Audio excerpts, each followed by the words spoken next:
é o seguinte. Ontem, quando nós começamos esse programa, tanto para mim quanto para Percival, né, os nossos companheiros que estão acompanhando de perto o caso, lá em Santa Catarina, já haviam dito, olha, preparem-se, porque ainda hoje esse caso vai ser encerrado e a chance da mãe e do padrasto serem os responsáveis é muito grande.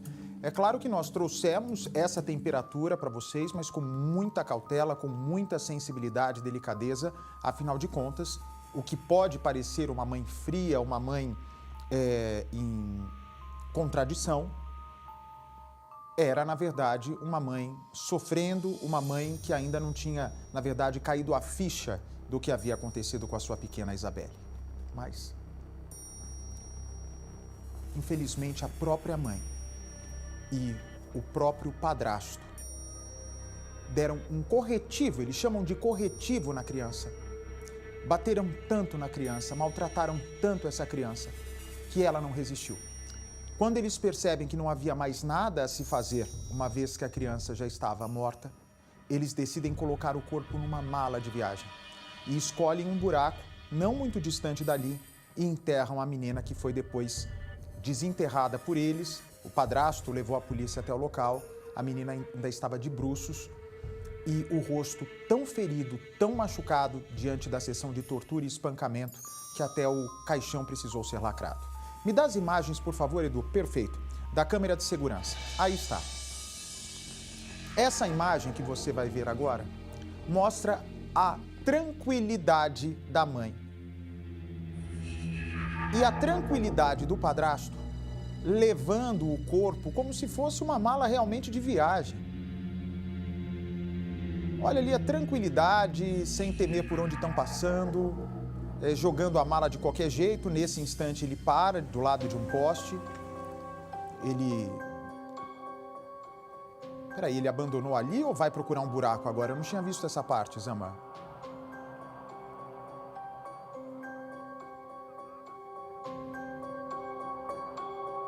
Ah, ele deixa a mala...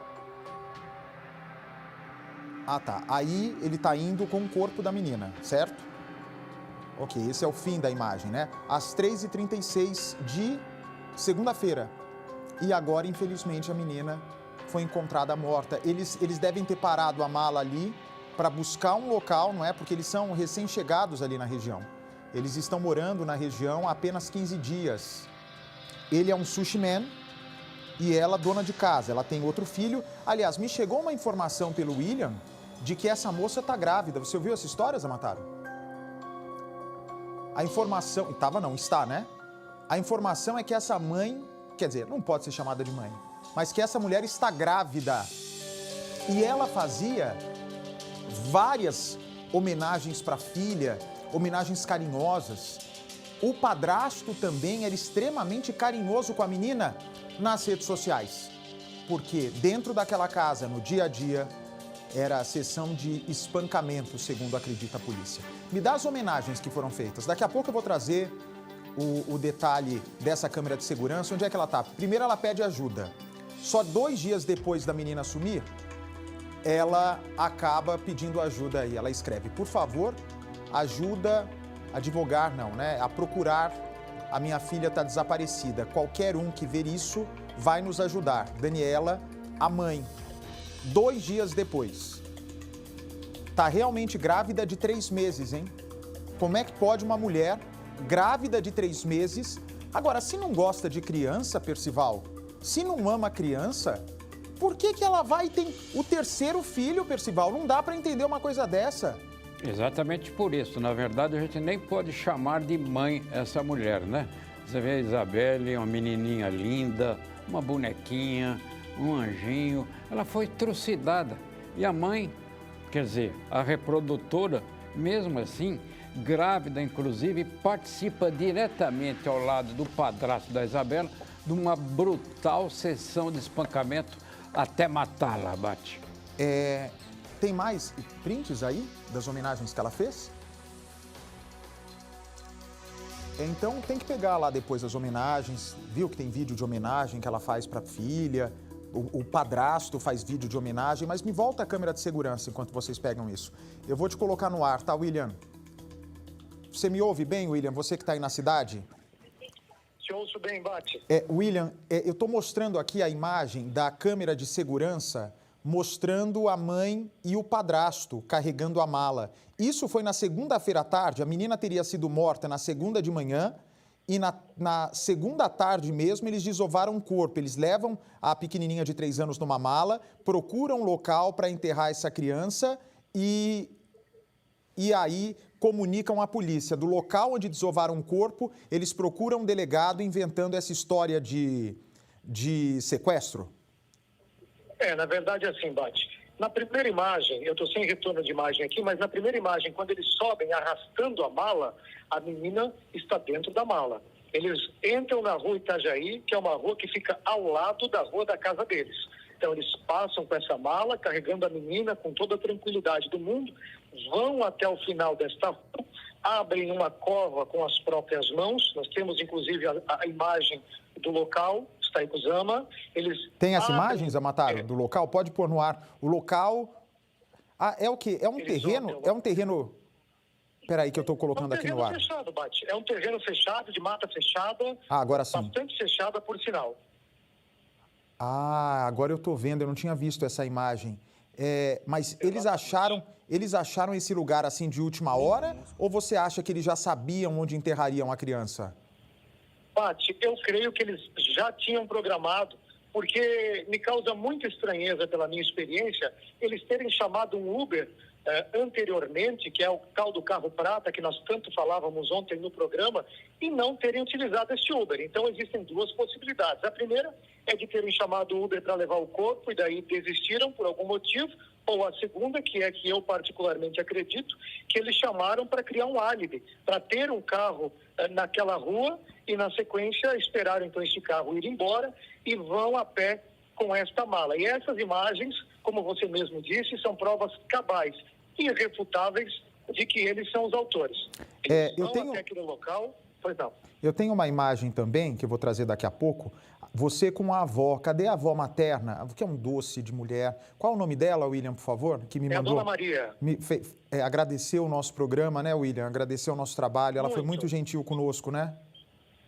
Muito. A Dona Maria agradeceu demais. Ela, inclusive, acompanhou todo o desenrolar através do Cidade Alerta e fez questão de, quando nós estivéssemos no velório, ela fez questão de apresentar para todos e de ressaltar o trabalho sensível que você tem aí, que nós temos aqui também, e o cuidado que a gente teve ao noticiar o caso. Então, todos estão gratos, porque eles também têm o sentimento, Bate, de que graças a toda essa cobertura, tudo também andou mais rápido. E, de alguma forma, é verdade. A população se enganjou, começou a ir atrás de imagens, todos começaram a colaborar e o caso foi desvendado em menos de 12 horas.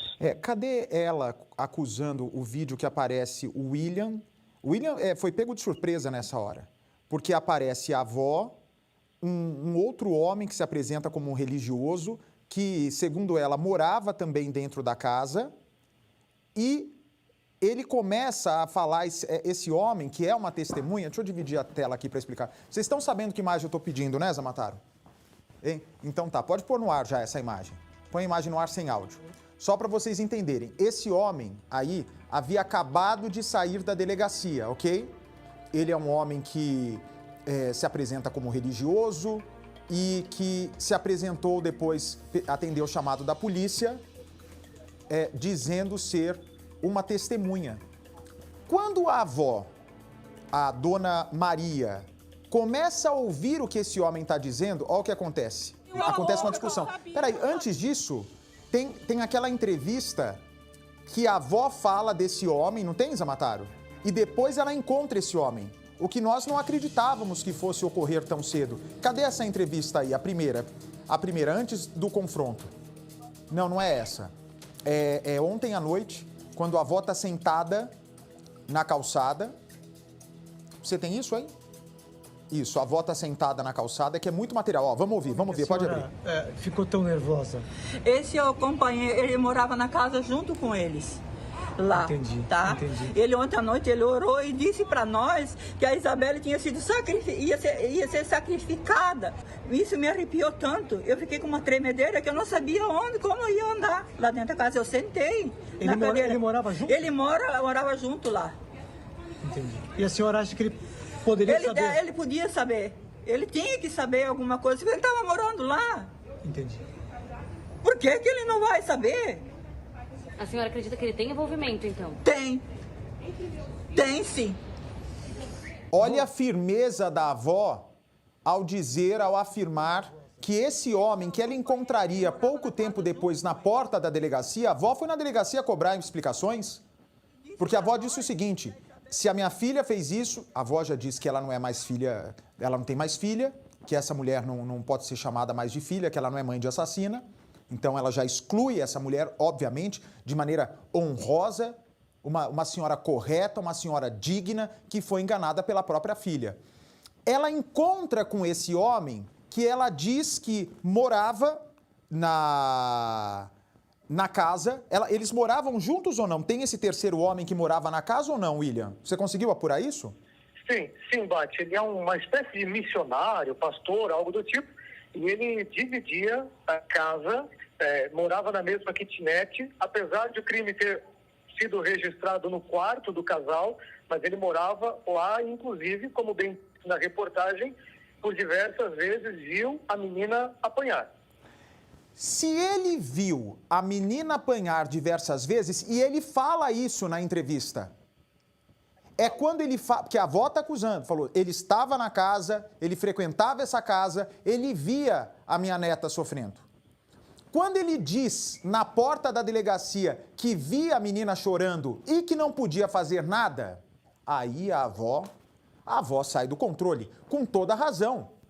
Como é que você está dentro de uma casa, você vê o padrasto da criança batendo, agredindo, espancando a menina e diz que não pode fazer absolutamente nada? Como assim? Como assim você não pode fazer nada? O mínimo que tinha que fazer, além de proteger a criança imediatamente, se não pudesse fazer ali porque se colocaria em risco, porque o homem estava armado, tinha facão, tinha revólver, sei lá, se esse padrasto tinha alguma arma dentro de casa, que saísse do local e contasse para a polícia. E parece que ele não teria presenciado essas cenas de violência uma só vez, mais vezes, não é isso, William?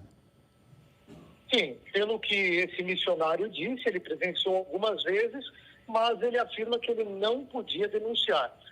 O motivo dele não poder denunciar, eu não sei, se por medo ou por receio de talvez perder a moradia, efetivamente eu não sei, mas a palavra que ele disse foi exatamente essa: eu não podia denunciar, Bate. Mas uma moradia vale mais do que a vida de uma criança, William? Pois é, obviamente não vale, por isso que eu estranhei também isso, né? Tanto que todos da imprensa que lá estavam questionaram o delegado sobre isso, mas o delegado, existia essa terceira pessoa, ela nunca denunciou, enfim, mas ele foi ouvido, inclusive, mais de 10 pessoas foram ouvidas, entre testemunhas, envolvidos, enfim, inclusive esse missionário, mas, no final das contas, ele acabou sendo liberado. O delegado disse que não apurou o envolvimento dele no crime que aconteceu, e o momento em que a avó parte para cima desse missionário é quando ele sai do depoimento, aproximadamente às 10 horas da noite, Paty. Eu quero mostrar esse confronto, né? Os ânimos ficaram exaltados quando a avó fica cara a cara com esse religioso que morava dentro da casa. E aí eu quero que o Percival veja o que esse homem diz e me diga, Percival, se não carece de uma investigação. Porque ele pode não ter uma ligação direta com o crime, acredito que não, senão o delegado já teria tomado uma providência mais enérgica. Mas se você tem uma pessoa que afirma ter presenciado maus tratos a uma criança dentro de uma casa, uma criança de 3 anos, e não toma providência nenhuma e assume isso, será que ele não poderia vir a responder de alguma forma? Porque a avó está dizendo, se ele não participou, ele contribuiu. Se ele tivesse... Pois é, e a casa estava com sangue, a polícia achou sangue na casa, não achou, William? Achou, a polícia achou diversas marcas de sangue, houve bastante extravasamento de sangue, com o uso do luminol foi possível verificar isso, inclusive foram encontrados objetos com sangue, um pedaço de madeira, enfim, tinha sangue na casa, mas a princípio o sangue já estava limpo, não estava aparente. Foi verificado com uso de técnicas de investigação e de perícia, Bate. O luminol. Essa madeira, inclusive, imaginem só, ele usava um tronco, um pedaço de madeira, um tronco de árvore, alguma coisa assim, para bater na criança. As marcas de sangue nesse tronco são esse indício e também o Instituto Médico Legal, daqui a pouco o William vai ter acesso ao laudo do Instituto Médico Legal, vão mostrar se as marcas no corpo da Isabelle correspondem a um espancamento com aquele tronco de madeira que foi localizado com sangue dentro da casa. A menina estava tão machucada, porque vejam, a menina foi morta na segunda, o corpo foi encontrado na quarta-feira. Em 2 dias, não seria um estado de putrefação tão grande a ponto de fazer um velório. Coloca as imagens do velório que está acontecendo, por favor, aqui na região do centro, no centro do vídeo, por favor. Do velório, dentro do velório. Então, minha gente amiga, o que acontece? Eles bateram tanto na menina, espancaram tanto essa criança, que a avó não pôde dar um último abraço. A avó não teve a oportunidade de dar um último beijo na menina. De tanto que a criança apanhou. O rosto estava dilacerado. Não dava para reconhecer a criança por causa da quantidade de espancamento. E por isso o velório acontece com um caixão lacrado. Eu vou colocar o momento agora, tudo está acontecendo ao mesmo tempo. Eu tenho o nosso William Fritz, que está no local, que está acompanhando o velório, vai acompanhar o enterro, vai nos trazer todas as informações. Nós vamos mostrar o momento em que a avó... Continua na linha, por favor, William. O momento em que a avó fica cara a cara com esse homem que ela acredita ter participação no caso. Eu volto a repetir, ele, até agora, oficialmente para a polícia, é uma testemunha. Mas a avó diz de maneira categórica, ele tem culpa. Vamos ver. Eu vi a criança chorando, ele... Por favor. Ele corrigindo as crianças, mas eu não podia fazer nada, como eu falei no depoimento do doutor. O senhor ouvia as crianças sendo agredidas? Não. E não fez nada? Eu não podia fazer nada. Por que não? Vocês fizeram com a minha neta. Não. O que vocês fizeram com a minha neta? Por que aquela Por que tu não abriu a boca? Tu sabia. Eu não sabia. Tu sabia. Eu não sabia. Sabia, tu morava com eles. Por que tu não abriu a boca pra ele? Eu não sabia de Não nada. falou. Eu tenho certeza que tu sabia. Eu não tenho mais nada a dizer, minha irmã. Não. Irmão. Porcaria. Você mentiu pra mim ontem à noite lá. Você não menti orou. nada. Eu sabia. Essa uma oração falsa Não tem você mais fez nada. ontem. Não, agora não tem mais nada, né? Agora não tem, né? Mas ontem tinha, né? Ele disse ontem para a avó conta isso, que ele teve uma visão de que a criança, né, no momento em que falavam que ela estava desaparecida, mas com a mãe e o padrasto sabendo de tudo, que a menina tinha sido vítima de magia negra, de ritual macabro. Ele pode responder por algo, o Percival de Souza?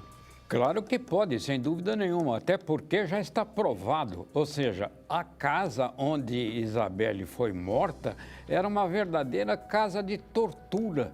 Esse pedaço de madeira, um tronco de madeira, Bate, para você ter uma ideia, se assemelha, é muito parecido com um taco de beisebol, veja você. E a menina era barbaramente espancada frequentemente. O padrasto parece que tinha prazer em fazer isso. Então é impossível que você, morando dentro da casa, não soubesse desse fato. Ele sabia e fez de conta que não sabia, se omitiu por completo. Aí, no mínimo, pode ser processado e será por omissão de socorro. O que é omissão de socorro? Ele é missionário, se diz religioso. Na verdade, ele é demoníaco, não tem nada de religioso. Então, ele cometeu um grande pecado, o da omissão. E a omissão é um pecado que se comete não fazendo nada. É a situação dele, sabia de tudo o que acontecia lá dentro. O William está com o delegado do caso, pois não? E o que aconteceu foi que na segunda-feira foi noticiado para a Polícia Militar o desaparecimento de uma criança de 3 anos. E aí, consequentemente, hoje a Polícia Civil tomou conhecimento desse fato no período da manhã. Esse fato ainda não tinha sido noticiado para a Polícia Civil.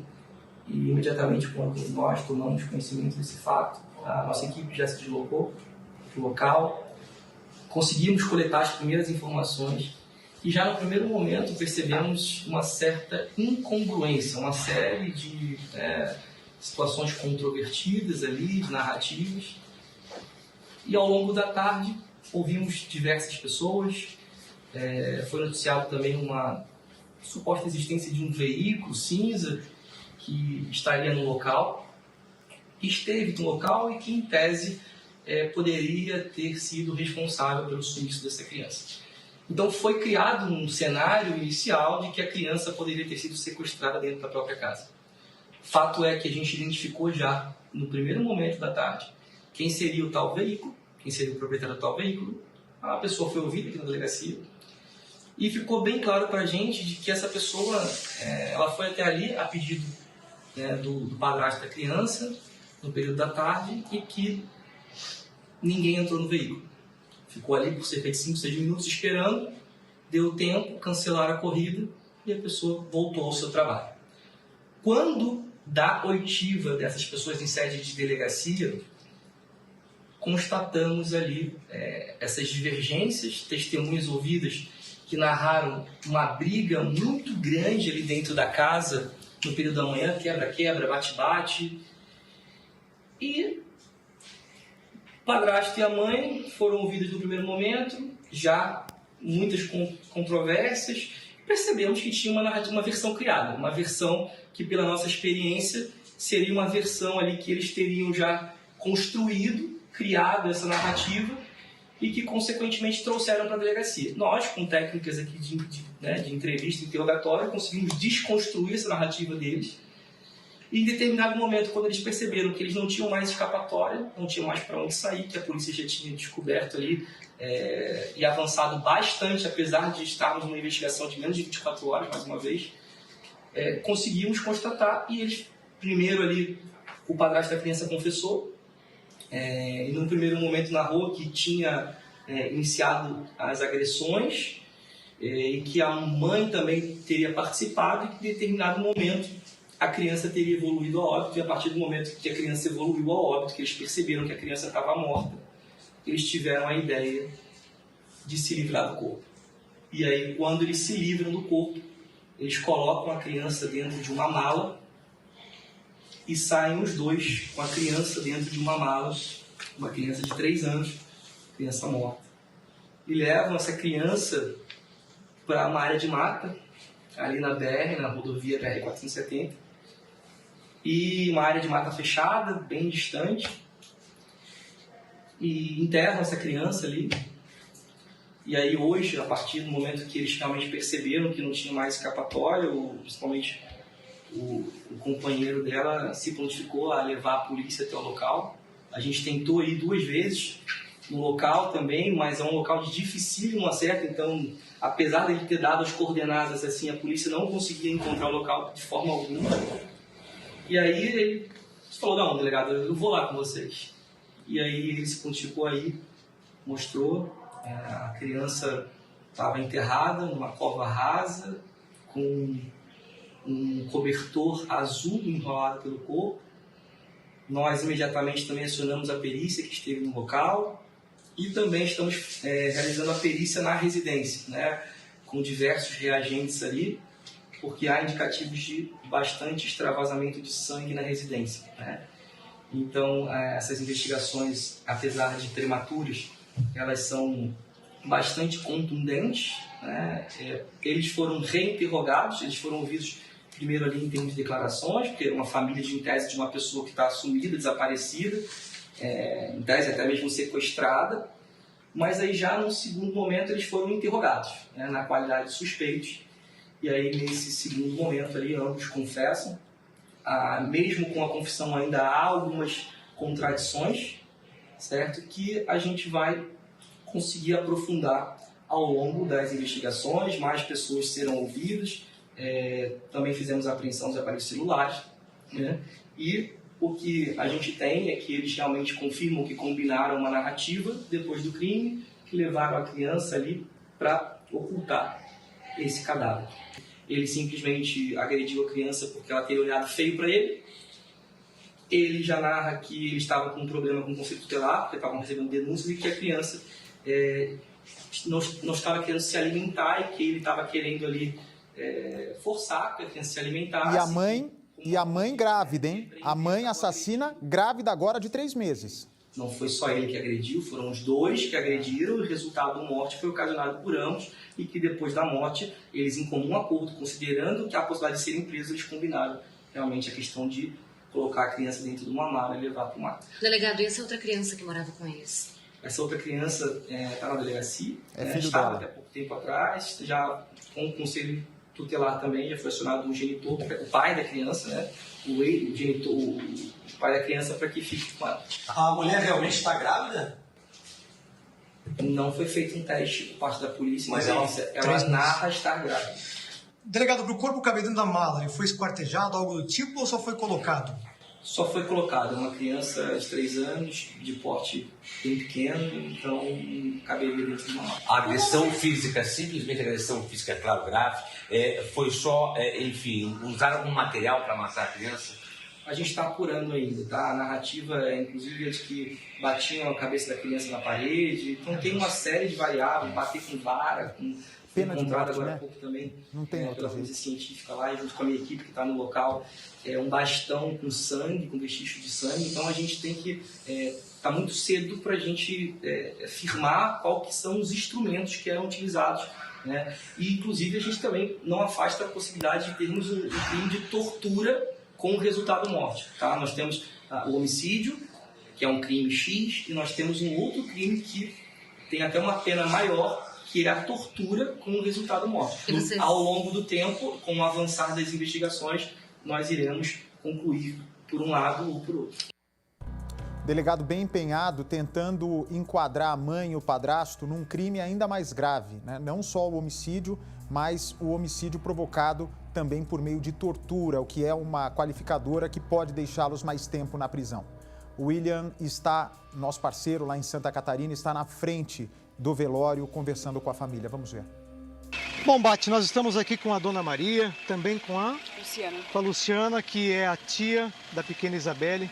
Dona Maria, ontem nós conversamos com a senhora diversas vezes e a gente percebeu a emoção da senhora, e hoje é um dia muito triste, eu tenho certeza. A gente repassa em nome de toda a equipe os nossos pesares.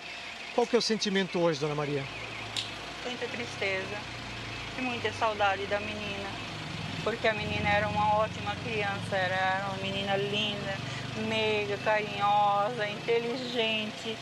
A gente sempre tinha, ela estava lá em casa, assim, sempre ela brincando. Ela conversava com a gente como se fosse uma adulta. Parece que a ficha ainda não caiu. Não.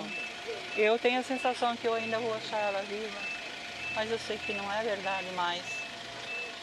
Ontem a senhora falava para nós que a senhora não teria interesse em perdoar a mãe. Não. Nem um pouco. Essa é uma decisão final. Essa é a minha decisão final. O que o senhor tem a dizer sobre esse caso? Eu tenho certeza que também está muito abalado. Nossos pesares ao senhor. O que o senhor tem a dizer? É um monstro, afinal, uma pessoa.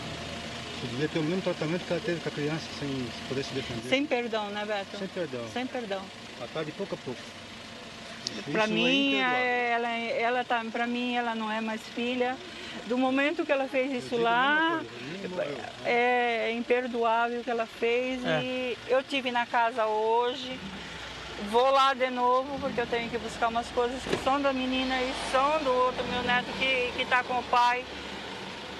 Vocês não têm noção a dor que é ficar lá dentro daquela casa, saber que a minha neta foi morta lá dentro. E a crueldade foi tão grande que o caixão não pôde nem ser aberto. Não. O que torna tudo ainda mais difícil, né? Muito mais difícil. Isso é uma coisa desumana. Vocês viram o avô falando, né, que são monstros e que merecem a mesma coisa que teve a menina.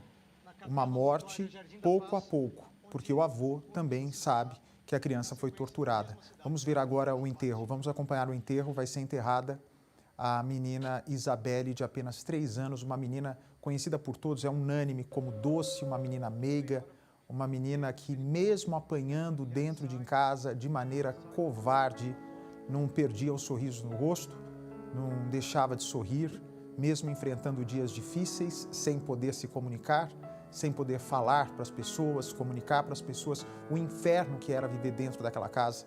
Ela era muito respeitosa com a mãe, muito respeitosa com o padrasto e cresceu longe do pai, que está preso e que teve autorização da justiça para se despedir da filha.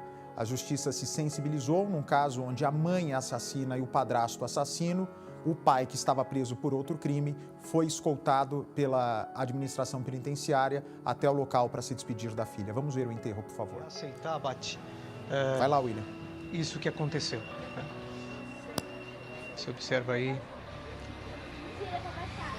esses instantes iniciais do início do enterro. O corpo vem sendo trazido então. Os familiares trazem flores, uma foto dela. A gente já vê aqui os familiares que conversaram conosco ontem, bastante abalados, e o caixão então sendo trazido. Agora eles começam a aplaudir. A pequena Emily, aliás, a pequena que acabou falecendo.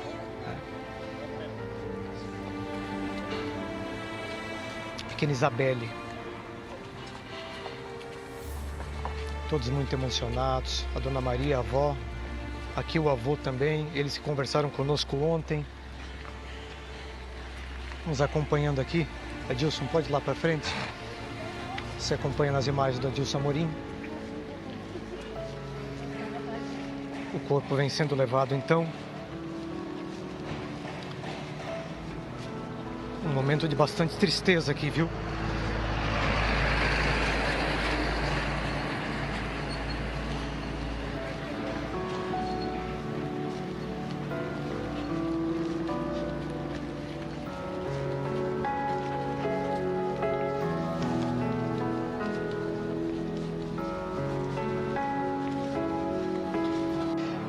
Bom, nós já estamos aqui no cemitério. O túmulo já está pronto. E lá ao fundo, então, começam a chegar os familiares, começa a chegar o cortejo, carregando flores, carregando a foto da pequena Isabelle, balões brancos, neste momento de despedida.